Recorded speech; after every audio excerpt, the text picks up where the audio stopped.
I actually would like to think that the people aspiring to be the politicians and leaders of the future are the ones that can really communicate a bold vision, but in a positive way. I think we need more positivity.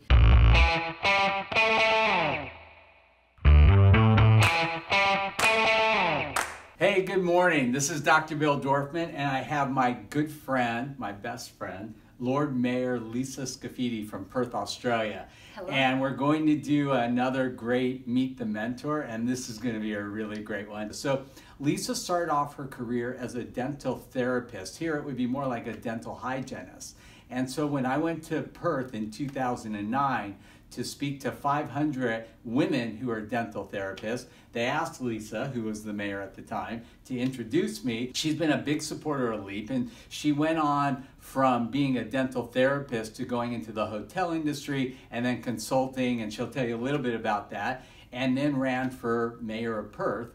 And she is now in her third term as mayor of Perth. She's the first female mayor of Perth ever. It's my great pleasure to bring to you the Lord Mayor of Perth, Australia, Lisa Scaffidi. Well, what an introduction. Thank you so much, Bill, and hello to everybody. It's always fun to spend time with you. Well, maybe you can fill in a little bit on kind of your back history.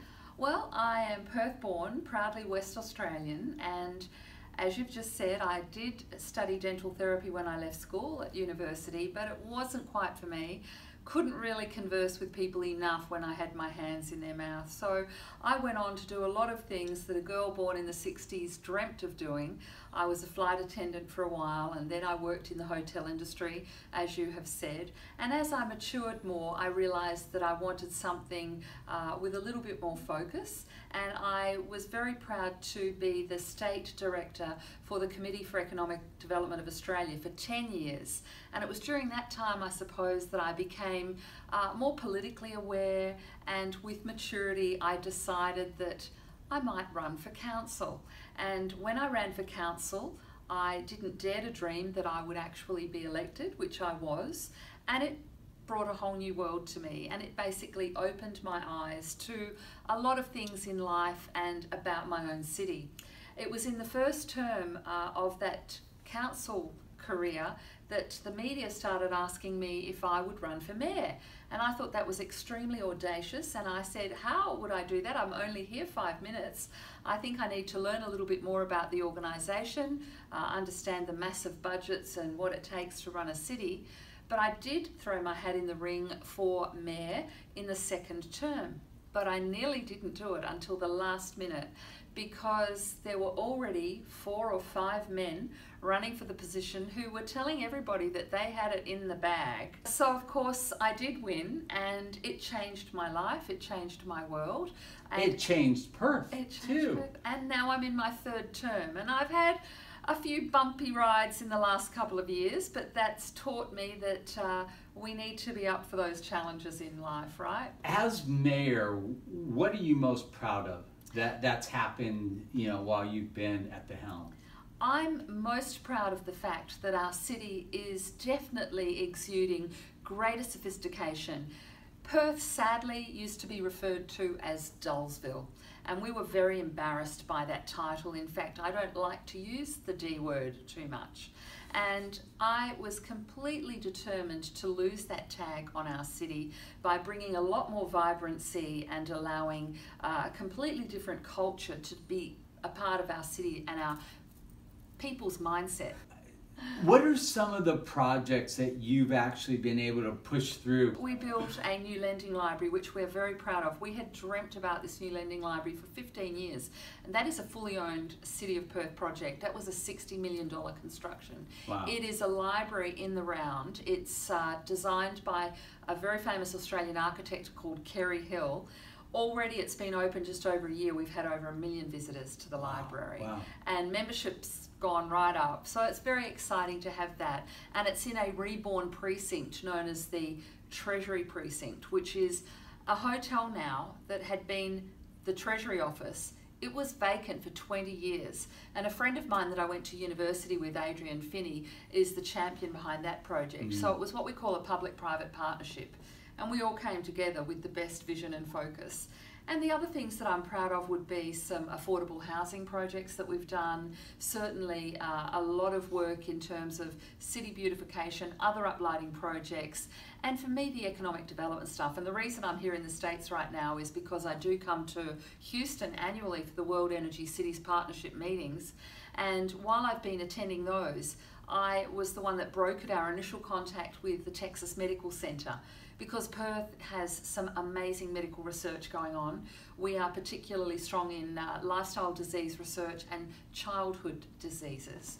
And so we are working very strongly with TMC now to develop a collaboration with Houston, which is our sister city as well. Maybe you can explain this whole tallest poppy thing so Americans understand the mentality of your country. Not putting down my country, because I love my country, but I do really admire the school system here with your show and tell at school. And I think I put it to that.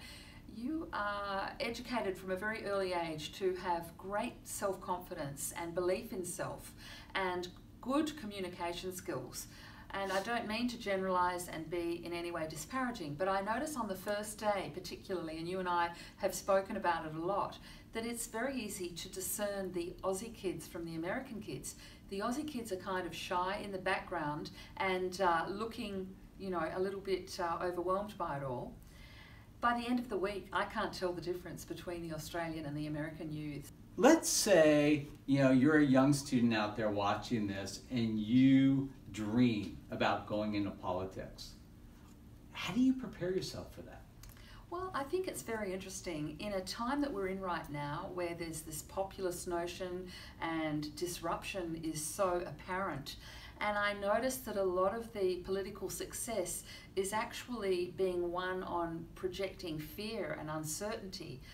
I actually would like to think that the people aspiring to be the politicians and leaders of the future are the ones that can really communicate a bold vision, but in a positive way. I think we need more positivity, and I believe in inspiration. I think that is what drives me or motivates me. I know it's what motivates you, and I think that that is what I want to see in a young person. Anyone can be a populist scaremonger, and I don't want a world that is predicated on fear, and I see too much of that right now. So let's say you're in college though, and you're really thinking about politics. Like, what classes do you take?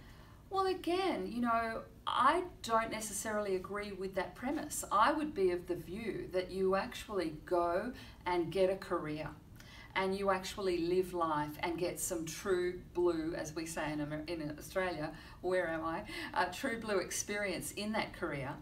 And live life, because I believe life experience is what keeps it real, and I think common sense is the best ingredient for most careers. When you finish being mayor, what's next? Look, I want to continue to be committed to things like LEAP. I also want to write. I enjoy writing, and that is something I'm starting to do now.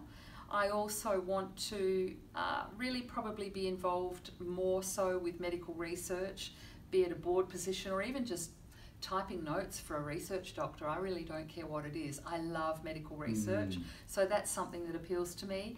I would like to travel to places that I have on my bucket list and probably just put more time into not rushing each day. Lisa will be at LEAP again this year. If you want to meet her in person, she's the most approachable, famous person I know. Oh, and you are full of it. No, you are. And we love you and we thank Love you. you too. And we look forward to seeing you at LEAP. And with that, Dr. Bill, over and out.